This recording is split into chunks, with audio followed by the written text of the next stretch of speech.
I want to talk about the foods that are the highest in potassium. Everyone thinks that bananas is the highest, but they're 422 grams, which is only 9% of your daily intake. In first place, Chris, tell them the number one highest source of potassium. That would be your favorite, avocados. So let's go down the list. So number one's avocado, about 1,000 milligrams for a whole entire avocado. All right. So then we have white potatoes at 941 milligrams.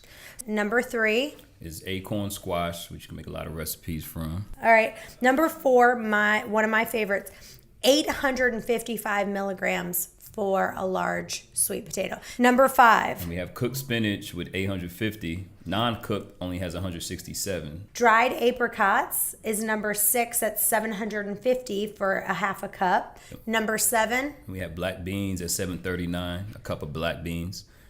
Number eight is edamame at 676 milligrams. Number nine is pomegranate, 666 milligrams. And watermelon, 2 wedges. For me, coconut water does That's number 11, so that's 600 per. Yeah, one cup has 600 milligrams. And number 12 is white beans, 594 milligrams for half a cup.